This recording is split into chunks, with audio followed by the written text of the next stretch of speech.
What's good, YouTube? Nova here. And Quasar, and we're the Chronomaly Kings. Alright, so for this video today, we're going to be doing another type discussion. And we're going to do that on spellcasters. So, throughout the game, you know, spellcasters have been in the very first series with Yugi obviously using them Dark Magicians, Dark Magician Girl, and all those different Dark Magician support cards. So, spellcasters have always been a fan favorite throughout the series.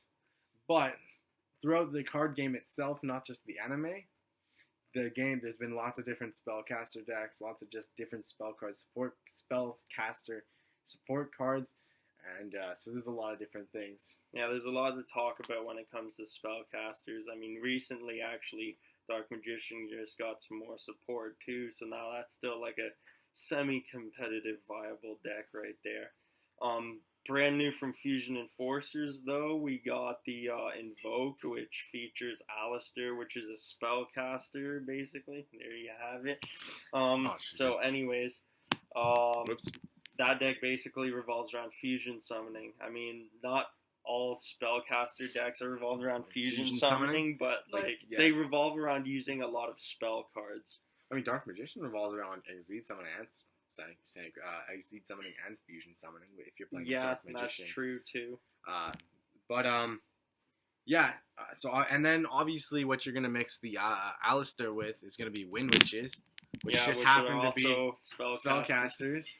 And ironically, the same thing with Shaddolls. You mix Alistair with Shaddolls, all spellcasters. Yeah, there's been a lot of different spellcasters.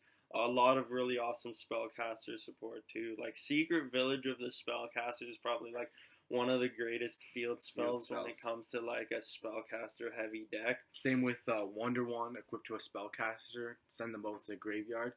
Draw 2 cards. Essentially a Pot of Greed. Yeah, all the Pendulum Magicians are spellcasters too. They're a really strong Pendulum deck. So there's been a lot of Dark Magician Girls. Just got a new it's a new archetype that came out in the movie pack actually, and they're a lot of fun actually to play. You know, you got lemon, apple, berry. You got a lot of good you got a lot of good synergy with the deck there, and they complement with the Dark Magician support. And regular Dark Magician too. You can like blend both together too. That's true. And then another cool thing is Effect Veiler. Happens to be a hand-trapped spellcaster, which used to see a lot of play. You know what? Even like the Eyes of Blue with the Blue Eye support, they're all spellcasters too. So it's like there's a lot of different like decks that actually need spellcasters. Like spellcasters are played heavily like throughout the entire game. There have always been like formats with spellcasters in it. Yeah. I mean, Dragon Ruler format. Spell books. They're all spellcasters. I mean, they weren't as strong, but they were still definitely competitively viable. Yeah. But they're spellcasters. That's why I brought them up. Yeah. They were really cool too. You know? That was a really awesome deck too. They had their own Stratos, and then you just kind of went up, and then Judgment adds the fucking amount of cards. Broken deck. But obviously, spellcasters are one of the most played decks out there.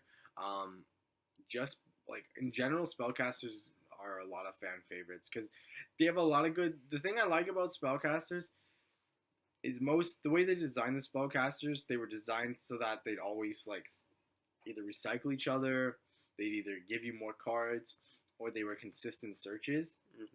And I really think that they were a very good archetype. Like they're very good like type specifically.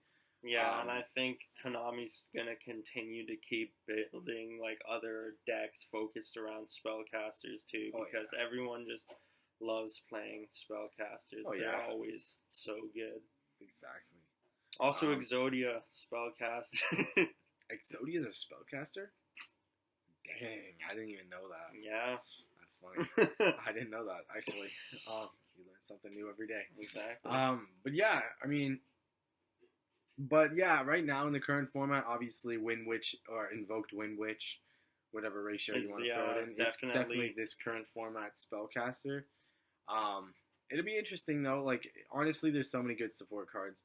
Like, I can't even name a couple. It's like there's too many to name. Effect Failure. There's spellcaster like, Dark Magic Circle. It's pay 1,000 life points. Special summon 1 spellcaster from your hand or graveyard.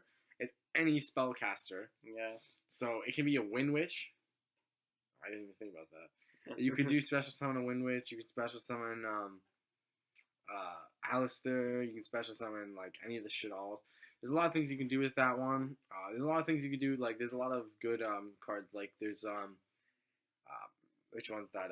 Dark Magic. What is it? Dark Magic Veil. Yeah, but that one's Dark Magician specific. Yeah. There's one that you can.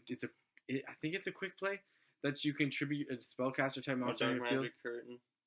No, I don't remember. It's something box like that thing. Dark Magic Sarcophagus, or I don't remember. Anyway, you tribute a spellcaster, and then you could just struggle a monster on your opponent's side of the field, and then you could just special summon 1 spellcaster from your hand. So it's a pretty good card. I mean, and it's a quick play as well. So I think that is Curtain. I don't remember. I don't remember. I think Curtain's the one where you pay 1,000 special summon Dark Magician from your hand or deck. I don't think so. I don't remember. Anyways, whatever. we're not experts on the Dark Magician type, obviously. It doesn't matter. Anyway. Summoner Monk's also a really good spellcaster. Oh yeah, that's true. Summoner Monk's a good one. That was a good point there. Mm-hmm.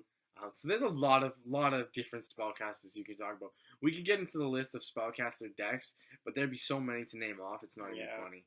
And there's so many varieties like of different decks you can play with spellcasters. Like obviously, like Alistair's an engine. The invokes all spellcaster engine. Well, just Alistair itself, not the future monsters. But you got Alistair's an engine. You've got Wind Witch is a spellcaster engine that works really good. Dark Magician Girls that are an engine that can be played in just. You could essentially play them and just slap them in a random deck, you know. Mm-hmm. Summon Berry, Search, and then you could get out special summoning. Yeah, that was a pretty cool idea, actually, now that I think about that. Mm-hmm. But there's a lot of different things you can do with spellcasters as just an engine itself. And then, of course, you've got the Dark Magician deck. That is just a solid deck. And then other spellcaster decks. Yeah, exactly. But this deck is well covered with a lot of definitely good coverage. Oh yeah, the Gagaga Magicians, all the Gagaga support. Yeah, they're all right. Most of them are all spellcasters. I mean, again, we could just go on. There's so many different types. Many different types. So many different archetypes for this deck. So many different cards. Mm-hmm. So yeah, leave in the comment section below what you guys think of the spellcaster archetypes. Do you think it's too much, too well supported, not enough supported? What kind of you'd like to see? Maybe a spellcaster type synchro deck or something like that. But just leave in the comment section below also what for the next type you guys want to see, or we'll just pick one. Remember to like, comment, subscribe, and we'll see you next time.